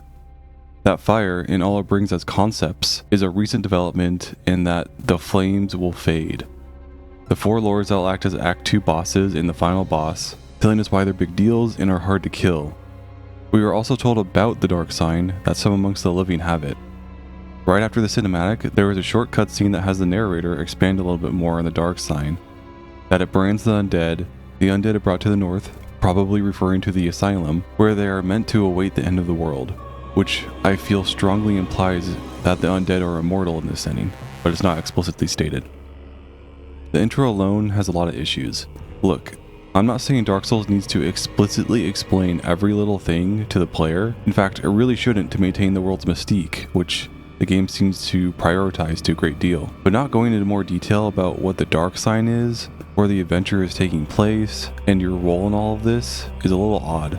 So you are forced to piece it all together by talking to NPCs and reading item descriptions, which is a slow and piecemeal process. There are a lot of items in Dark Souls, so many that you will likely not find them all in a single playthrough. And yet, if you don't, you will never have a complete understanding of the world of Dark Souls.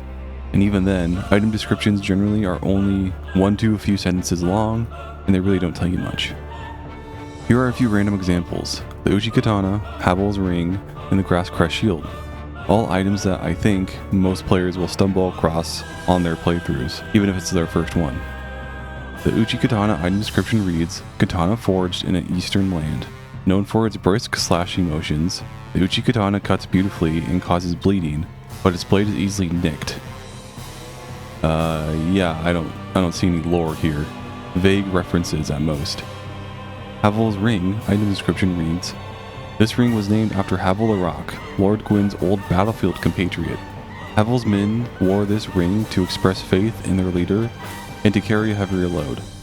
Okay, this description gives a little bit more lore, tells us who Havel was and what he did to get a ring named after him, but it's still pretty vague. Grass Crest Shield item description reads, "Old medium metal shield of unknown origin. The Grass Crest is lightly imbued with magic, which slightly speeds up stamina recovery. Just like the Uchi Katana, this hardly tells us anything. I'm losing some faith so far that players could ever draw any kind of conclusive idea about lore in this game with item descriptions like these.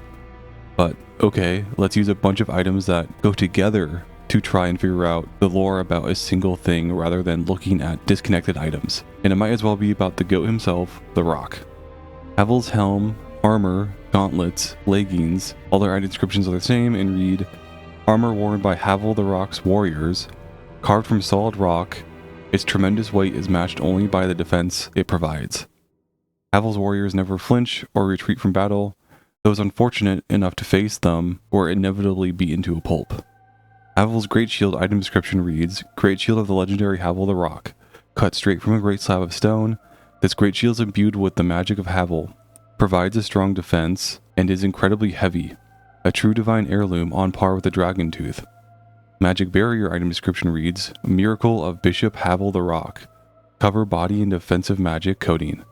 This coating greatly boosts magic defense, assisting warriors who must face the magic which Bishop Havel countered so proficiently." Wait, what? Havel's a bishop? Okay, the more you know, I guess. Great Magic Barrier item description reads, "Miracle of Bishop Havel the Rock. Cover body and powerful defensive magic coating. Havel the Rock, an old battlefield compatriot of Lord Gwyn, was a sworn enemy of Seath the Scaleless. He despised the magic and made certain to devise means of counteraction." Dragon Tooth item description reads, "Created from an everlasting dragon tooth, legendary great hammer of Havel the Rock. The Dragon Tooth will never break, as it's harder than stone, and it grants its wielder resistance to magic and flame." Okay, so after looking over all the items that relate to Havel, what did we learn about him? Havel's soldiers wore armor made from solid rock, and he presumably did as well. Havel and his soldiers never ran from battle and beat their enemies into a pulp. His shield was made completely from stone like his armor, it's imbued with magic, and it's a divine heirloom. Apparently Havel was a bishop? Okay, goddamn. Havel was an old battlefield compatriot of Lord Gwyn, so he was definitely a big deal of some kind. He fucking hated Seath, the albino lizard wizard you fight in the Crystal Cave. He hated magic, but also contradictively used magic in his shield and miracles. But I suppose Dark Souls sees arcane, divine, and pyromancies as unrelated types of magic, I guess. And I think this really hits the core of why I'm making this video. I just looked at 9 separate item descriptions, with some being hard to get, and despite that, I still only have the vaguest picture of who this person was in the lore of Lordran. Havel was a holy warrior that served Gwyn faithfully and fucking hated Seath. He likely led an army, or maybe just a platoon, who knows, not detailed. So how long did this guy serve? His whole life, or was it just one battle? What kind of battles did he fight in? Is he a godlike being like Gwyn, or was he a human? Or was he even a giant, since we know giants were amongst Gwyn's army? We just don't know. I mean hell, this guy locked in the watchtower basement, is he Havel or not? According to the item descriptions, only Havel used the dragon's tooth and the great shield, but his ring and armor were not unique. So that's him, right? But at the same time, we find another set of Havel's armor in Anor. So this stuff is commonplace, relatively speaking, in the land. So maybe that guy is just some dude? Or maybe that guy is Havel, but from another world, since Dark Souls is a multiverse? Oh, did I forget to mention that? Yeah, Dark Souls exists within a multiverse, with each dimension of reality phasing in and out of sync with each other constantly. We are amidst strange beings in a strange land. The flow of time itself is convoluted, with heroes centuries old phasing in and out.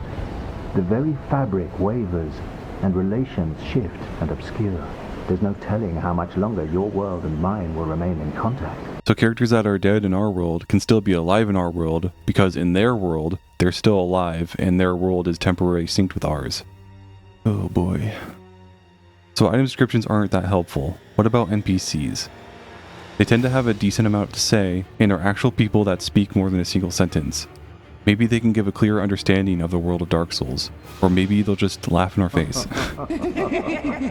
Andre of Astora mostly talks about game mechanics related to improving weapons and armor. He'll give some lore about Sen's fortress, that it was built by the gods, and is the only way to get into Anor, despite it being hard to get into.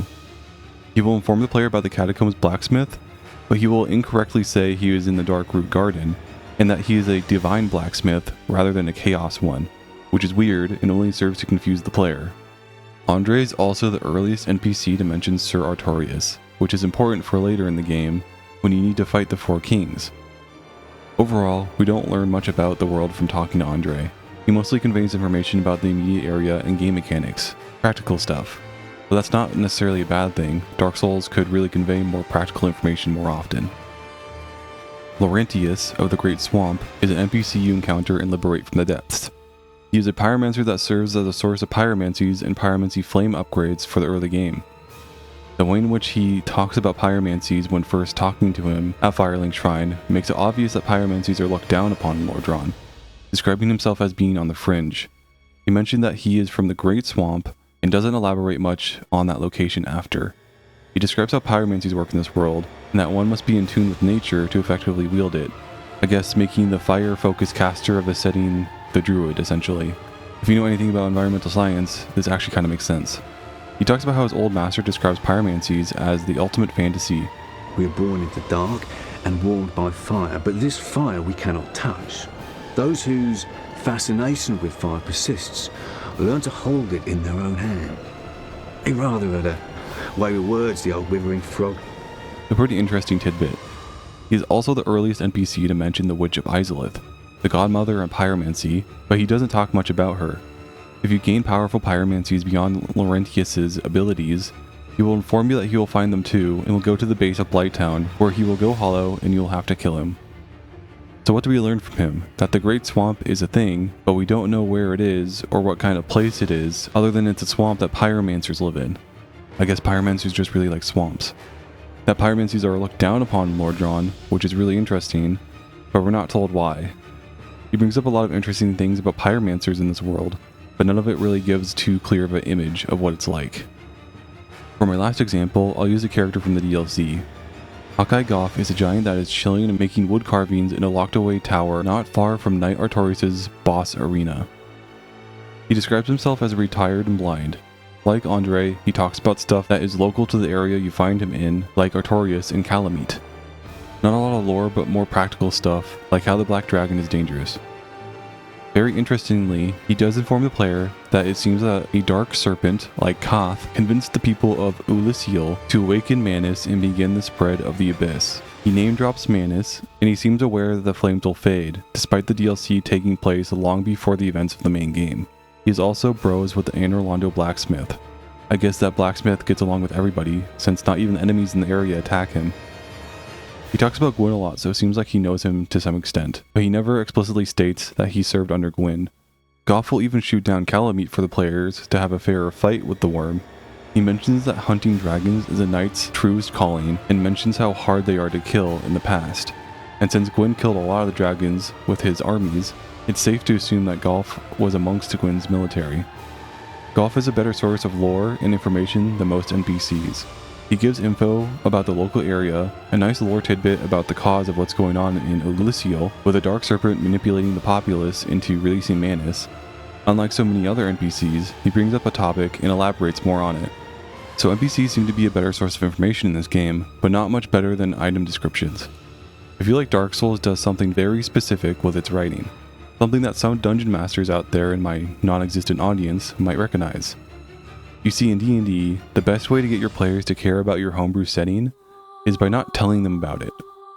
Hint at larger things going on in your world, make them learn information in the moment rather than dumping it all on them at once, but never give your players all the details. It's like telling someone a good story and leaving it on a cliffhanger, and the same thing is going on in Dark Souls. The more we learn about the game, the more questions we have, and it motivates us to get all the items in the game to learn everything we can about the world. The downside of this tactic, of course, is that some players will never have too many definitive answers about anything, which can be really frustrating, especially for someone who might not find the mystique of this game appealing. Having to collect a bunch of items scattered across the game world makes learning the lore feel like an annoying scavenger hunt. New players, and even veterans like me, don't know where everything is, and making lore discovery tedious. While this encourages exploration, the novelty wears off quickly. Getting back to the main story, we aren't given an actual primary goal in the opening cinematic or cutscene. Instead, when we meet the Chad himself, Oscar of Astora, he recites a legend/prophecy/family saying to the player that will act as our call to action. There is an old saying in my family, "Thou who art undead art chosen, and thine exodus from the undead asylum maketh pilgrimage to the land of ancient lords. When thou ringeth the bell of awakening, the fate of the undead thou shalt know." Oscar is also shown as the one from the cutscene just after the prologue who dropped a body into your cell with a key to leave. So between him helping us and it being Oscar's dying wish for you to undergo this task, that's your motivation to begin your journey in Lordran. From there, you fight your way through the asylum and catch a ride on a crow to get to Lordran, except the first NPC you meet and speak with in Firelink Shrine is the crestfallen knight who tells you that Oscar was partially wrong and that there are actually two bells of awakening. This sets up the precedent that what people tell you in this game isn't always the truth or the complete truth, and that others have attempted the same quest as you. A smart thing to do right away in the game and becomes important later when interacting with Kingseeker Frampt and Darkstalker Koth. As you play through the game, you will likely notice that Dark Souls doesn't really have a story. It has a plot and lore, but there isn't really a story to follow. The plot of Dark Souls is that your character wakes up in the Undead Asylum, Oscar helps you get out, you go to Lordran, ring the bells of awakening, kill the holders of the Lord Souls, kill Gwyn, and either reignite the first flame or let it flicker out. The story in this game, I suppose, is to choose between siding with Kingseeker Frampt or Darkstalker Koth, primordial serpents. Frampt will tell you to help the gods by succeeding Gwyn and linking the first flame, reigniting the Age of Fire by burning your body and soul as fuel. Koth will reiterate some things from the intro cinematic and tell you that the Age of Fire already ended, and the Age of Darkness already began. Gwyn decided to sacrifice himself by using himself and his soul as fuel for the first flame to burn longer, while the remaining gods and lords shepherd humanity. artificially lengthening the Age of Fire. So who's telling the truth? Well, Frempt is telling you to work with the gods, who their representative being Guinevere, and the person that gives you the Lord Vessel, which is needed to fight Gwyn. Only, Guinevere is literally an illusion, and Anor Londo is actually as dead and empty as the rest of the world. It just looks nicer. With everything the Chosen Undead does up until that point being essentially one big test to see if they're powerful enough to link the fire and extend the Age of Fire by several more years. So the good choice seems to be siding with Koth, because there is no evidence he is lying to you. But at the same time, look at the area you find Koth in, the Abyss. A place normal humans will literally die in if they just set foot in it. The Darkstalkers outside don't seem very friendly either, and the DLC expands on this as well, with humans corrupted by the Abyss turned into mindless monsters, and Manus doesn't seem interested in chatting. It's ambiguous. Link to flame and put the gods back in power, robbing humanity of their ability to choose their own fate, or usher in the Age of Dark, lead humanity as a human into an unknown future, but one where humanity chooses their fate, for better or for worse. You can definitely make an argument for either option, and it's part of why Dark Souls is so well written, despite how lightly written it is. It's a story about its themes rather than its characters, and it's a great example of Dark Souls' esoteric nature being a good thing.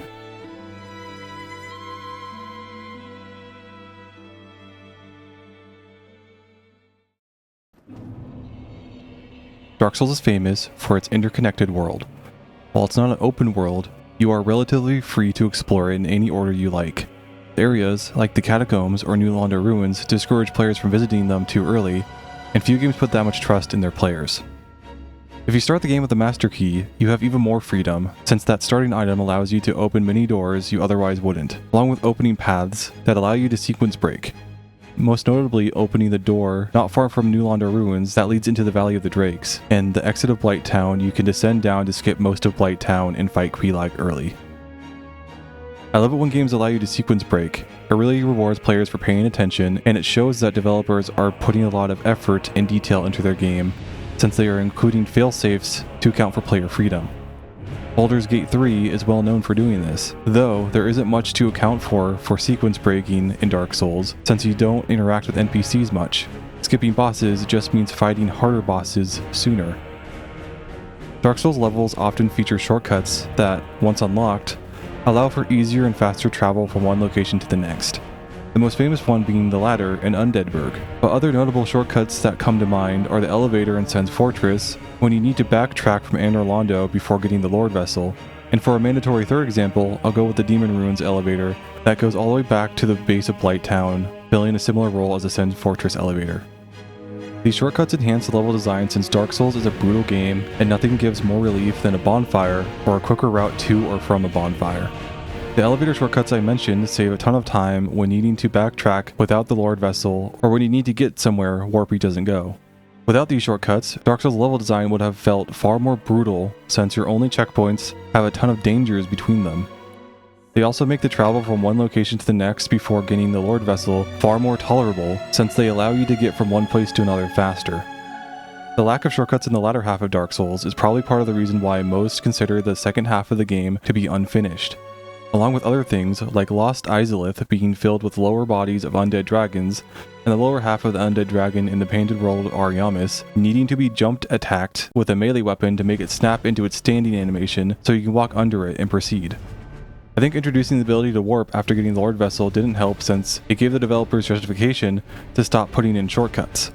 Who needs them when you can just teleport from bonfire to bonfire, right? Except even after getting the ability to warp, you can only warp to specific bonfires.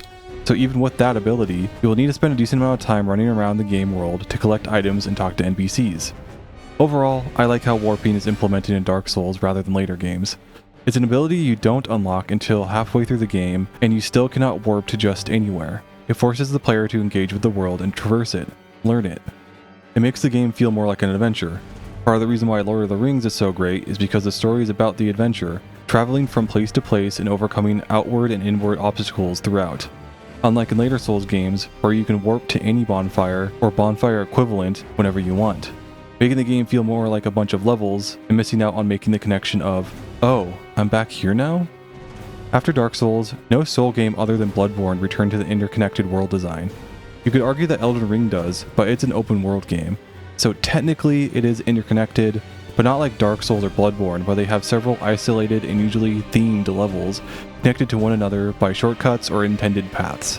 Where in Elden Ring, rarely will you climb a ladder and find yourself in an earlier part of the game and realize that finding the shortcut just cut down on travel time by a lot.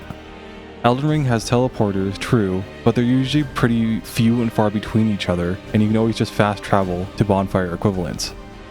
Dark Souls is also visually interconnected throughout its world through the arch trees. You first see them in the opening cinematic, and you can see Great Hollow from Firelink Shrine. There is also another one that sits atop the Lost Izalith Kiln and ascends all the way up into Firelink Shrine. And when descending to the deepest parts of the catacombs, where Nito resides, you can spot arch trees. If you explore the optional Great Hollow area found in the base of Blighttown and go down to Ash Lake, you'll find the base of the arch trees and see that they go on forever. They give Dark Souls a stoic and wistful tone.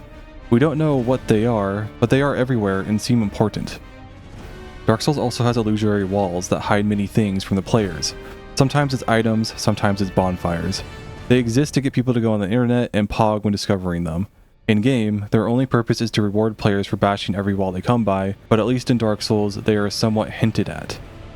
Once you find one illusory wall, everything will look like one. It definitely incentivizes players to explore every last nook and cranny of a level to find them, and they typically are worth finding. I personally am not that fond of them, since certain bonfires and items that make the game far easier are hidden by these. I think it's important to note that Dark Souls has some shit level design too. Shocker, I know. The Hellkite Bridge and the water runoff in the depths and the Tomb of Giants all come to mind. When talking about games, it's important to talk about player incentivization. How you make your levels and how good or bad you make your items encourages players to use them and informs them on where to go in the level. The skeletons being super tough in the graveyard is a negative incentivization, since when starting the game, players will not survive fighting the skeletons and will want to go somewhere else. But the examples I brought up earlier are examples of negative incentivization used improperly. On the Hellkite Bridge, a large fire-breathing drake will fly down and burn everything on the bridge.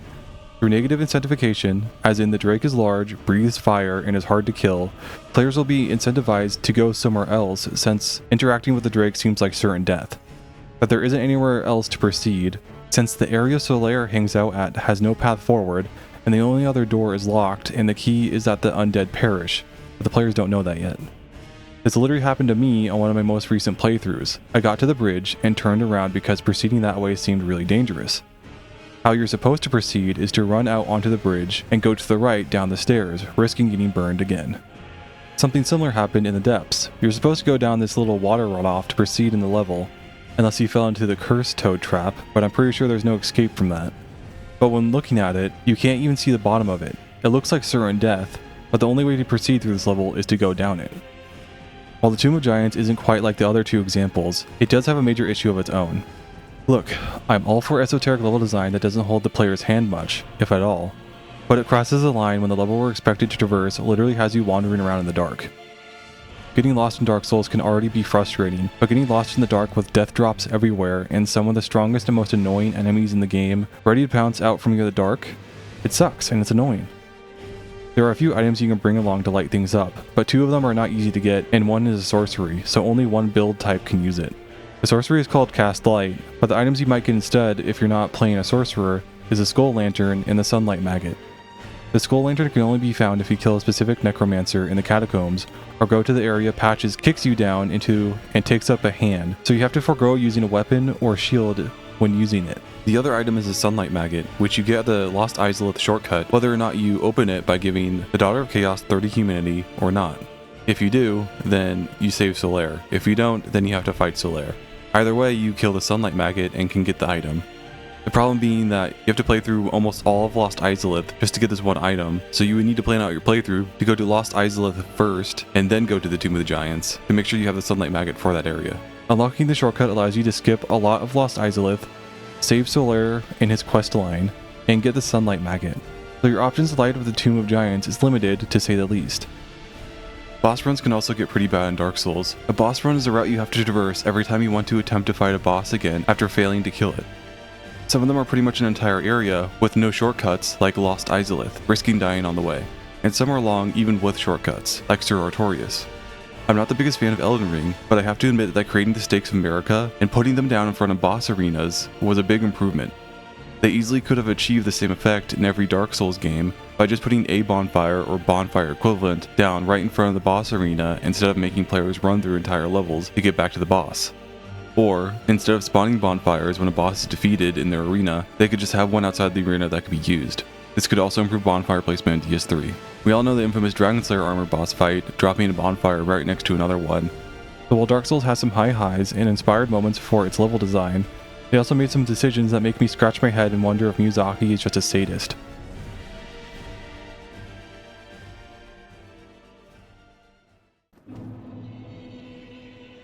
In Dark Souls, when you are in your human form, you are allowed to summon other players into your game to help you through a level as phantoms, or more commonly help you with a boss fight. You summon other players through summon signs they put on the ground using the white soapstone given to you by Solaire. You can summon friendly NPCs as well if you complete some sort of story prerequisite for the character, usually just talking to them at a certain point in the game. You can only summon other players in areas where you have not beaten the boss yet, which is one of the most annoying things about Dark Souls games. Dark Souls is hard, so a lot of people would love to play the game alongside a friend who may be more knowledgeable. Plus, playing with a friend makes any game more fun, and yet the only way to play this game with a friend is to coordinate playthroughs so that you're in the same area at the same level. And once you help each other beat the area's boss, you two have to play separately until getting to a new area because all multiplayer zones in the game are neatly segregated into sections that summoned phantoms and invaders can't leave. People have been asking for a true co-op mod for Souls games for years, and while I think the game is at its best when played solo, a more comprehensive co-op experience would really enhance these games, especially since their scope keeps increasing to the now massive open world of Elden Ring. You can also be invaded while you're in your human form. You're never informed that it's a risk until it happens. Invasions are other players spawning into your game with the intent to kill you and steal your humanity and souls. Of course, they don't actually take anything from your inventory. When they kill you, they are awarded a humanity and some souls by the game. The rewards are so small that it generally isn't worth doing, other than for covenants or if you love ruining other people's fun. So you might turn human to get some help, get invaded and killed by a sweat lord, and lose out on precious humanity. Humanity isn't that uncommon, and losing one isn't a big deal, but it's still a limited resource and sucks to lose. The quality of online fights are also awful. Dark Souls netcode was often complained about, even for games after it. It's laggy, imprecise, and finicky, all things that aren't that bad to deal with if the multiplayer was co-op only, but when you have to engage in laggy PvP on top of the usual dangers of an area, it can make you not want to play this game ever again. Not to mention that invaders always have huge advantages over players, since invaders are not attacked by NPCs in the world that are hostile to players. So invaders can traverse the world unbothered to hunt you down, and if they get a little overwhelmed fighting you, they can just run away to the safety of a pack of NPCs to pop a humanity and be fine. Or they can stalk you, wait for you to attack some enemies, then attack you along with NPCs to gank you. Invaders can't heal with Estus, but they can heal with humanity, so it doesn't really balance it. I'm not going to sugarcoat it, it's shit design. Not to mention that most people who invade are sweat lords that likely know the game far better than you and will use every underhanded tactic to kill you. Dark Souls also isn't balanced around PvP, and builds like the Giant Dad or Dark Bead are often used to quickly delete players. Invasions are just a waste of time and effort on part of the person getting invaded. You might as well Alt F4 to force quit the game or play offline. There are several items in the game that enable invading for different reasons. The cracked Red Eye Orb and Red Eye Orb allows for standard invasions.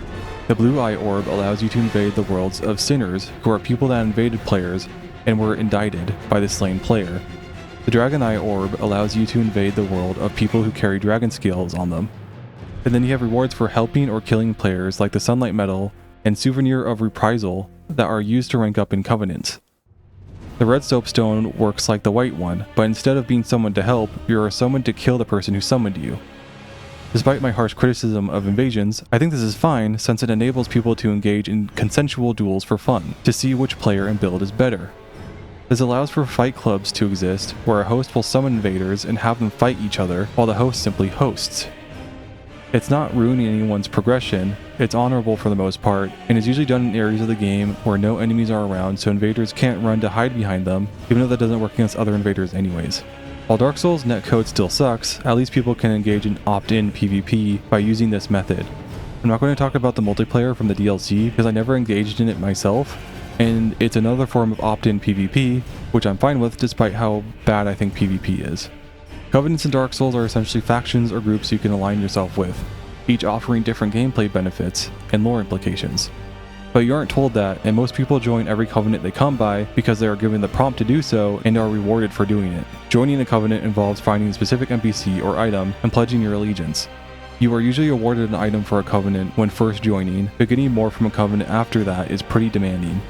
For instance, the Chaos Servant Covenant gives you the Great Chaos Fireball Pyromancy when joining, but to get anything more, you need to give the Daughter of Chaos 30 humanity to unlock the shortcut in Lost Izalith and get Chaos Storm. Giving her more humanity does nothing. Warrior of Sunlight gives you the Lightning Spear Miracle when joining, and when offering 10 Sunlight medals, you get the Greater Lightning Spear Miracle. Offering more medals after joining does literally nothing. At least this covenant makes your summon sign a sick gold color. So you're incentivized to join covenants and leave soon after, since they really don't offer you much after the initial buy-in. It was a clear attempt to add depth to the multiplayer of Dark Souls, but since it's not explained to the player at all, it falls flat on its face as a mechanic.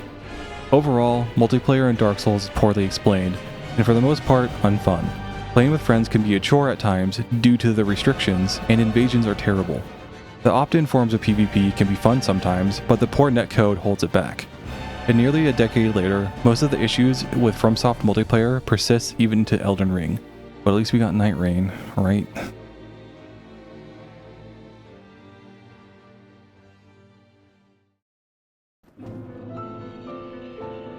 Is Dark Souls' deliberate obscurity and reliance on player discovery a weakness or strength?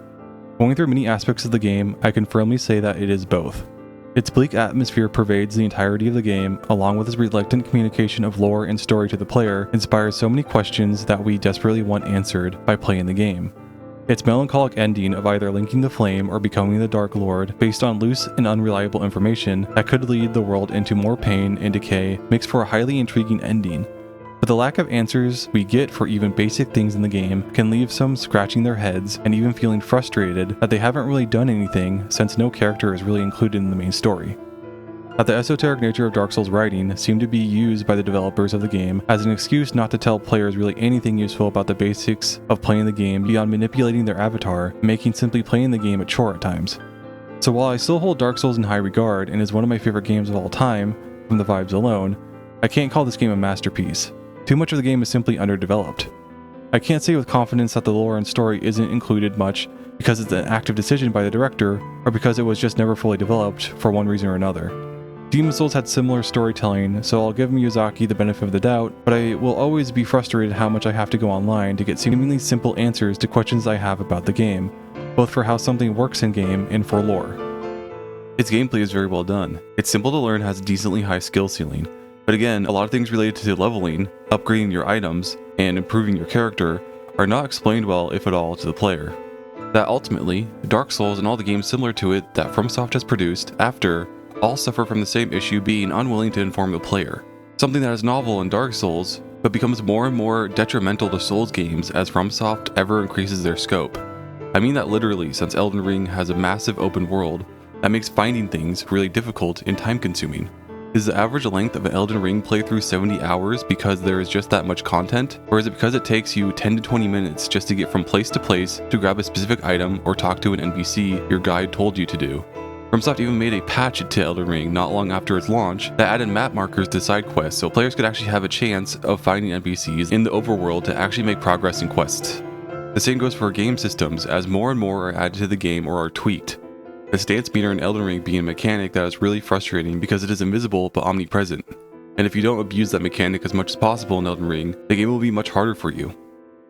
So, as FromSoft keeps making Souls games bigger and more complicated, they are also making them far more difficult to get into, even for longtime fans, since their usual laissez-faire hidden hand style of game design becomes less and less effective the more players can deviate from intended progression.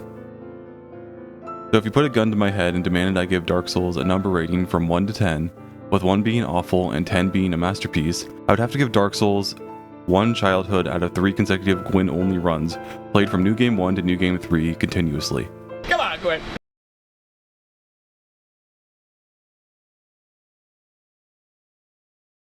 Hello, if you've watched this far into the video, you've made it to the end. And I'm doing the generic YouTuber thing of putting a little unscripted part at the end of the video to congratulate people for getting this far.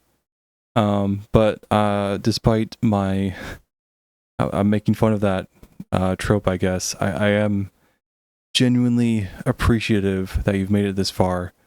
This is my first video essay that I've ever made, and I have tried a lot of things on this YouTube channel, trying to get something going, but for the longest time, the thing keeping me from making YouTube videos or really any new content outside of art was, I was scared that I would say something wrong or something that would be controversial, and it would just get a lot of hate thrown my way. And I was also really scared of making a video or an essay or whatever that didn't say anything new. It just regurgitates a lot of stuff already said about a certain thing. And I really didn't want to do that because I wanted to be original. I wanted to say something nobody else has said. I didn't want to add to the endless miasma, I guess, of YouTube videos talking about certain video games or movies or stuff like that, all kind of just saying the same thing. But I recently kind of just got to the point where it's like I'm just getting older and older, and I have time right now, so it's like I can't let the fear of saying something wrong or something people don't agree with or something that's already been said keep me from making videos. Because I don't know, even at the end of the day, even if my opinion has already been essentially said by others, it hasn't been said by me. And so I guess that's enough of justification to make my own videos. This is the first real video essay YouTube video I've ever made. And I honestly had no idea how much time and effort it took to make one of these things. It really, like, this video took months of effort. I'm not joking. And I probably could have made it in, far faster if I committed more time to it. But, there's a couple of real life factors that prevented me from, just committing all of my time working on this one project. But it's done. It's finally done, and I have finally achieved something. Even though I definitely wanted to give up on this video several times while making it. Not doing any YouTube videos was always something I kind of regretted. As you can see on this channel, I've tried several different things to, I don't want to say start a YouTube career. I don't think that was ever my intent, but I always wanted to try to, I don't know, get at least a little popular on YouTube, right? I've tried a couple different things to do that, and a lot of it has failed or just fizzled out. And so, I don't know, hopefully this one does okay. You may have noticed throughout this video that the audio was kind of shit, all over the place. That's because I got a new microphone not too long before beginning the recording of this video, and throughout the process I've just been trying really hard to figure out what the most optimal settings are for the microphone in OBS, because it's like a podcast microphone where it's like, to hear yourself you have to put your mouth right up against the microphone essentially, but if I do that, it picks up a lot of weird gross little mouth noises, which I don't like. And so I ended up just kind of increasing the gain and kind of keeping my face away from the microphone, but that makes it pick up a lot of stuff, and it makes it kind of sound really blown out, which sucks. So apologies for the audio quality. It's not great. I'm still trying to figure out the microphone setup. Yeah, originally this video was supposed to be only 30 to 40 minutes long, and I vastly underestimated just how long it would take to talk about everything I wanted to talk about Dark Souls. And it's a big game. It's a very big game. You think it's not like Skyrim, where it has a bunch of side quests and a bunch of voice acting and a bunch of items and a whole bunch of different stuff. But I never realized how much effort and time it would take to fully cover a single game. And I think maybe some people who watch the video can probably already see that despite how long this video is and how much I talked about Dark Souls, there's a lot I didn't talk about. Not because I didn't want to, but because once I got about halfway through this video, halfway through making this video, I realized that this is taking way too fucking long to make, and it's getting too long. And, you know, just like Dark Souls itself, I had to make its second half rushed and underdeveloped because it was taking way too fucking long to finish, and I just needed to finish it. For all the things I didn't talk about, hopefully you can forgive me for not doing that, but I also never wanted to make a long ass video. It's like, we're currently in my editing process, it's over an hour long right now. I think it's going to get up to an hour and a half in total length, which is way longer than expected. I want to do, again, I want to do like a 30 to 40 minute long video tops, talking about just the faults of Dark Souls, that this game isn't a masterpiece. It's a very good game. You know, I said it in the conclusion. It's an extremely good game that was years ahead of its time in some ways and years behind the time in other ways. And I didn't want to do the generic thing of being like, oh, it's a flawed masterpiece. Because like a flawed masterpiece is like an oxymoronic statement, right? It's like, you can't be a masterpiece if it's flawed, right? But once again, just thank you for watching, and hopefully I can kind of turn this into something bigger if the video does well. I mean, I kind of doubt it. Everything I do on YouTube kind of crashes and burns, which is just expected at this point, so I'm not gonna like I'm not gonna cry about it if this video doesn't do well. But it would be cool if it does. Yeah, that's my Dark Souls video. Thanks for watching, and have a good rest of your day.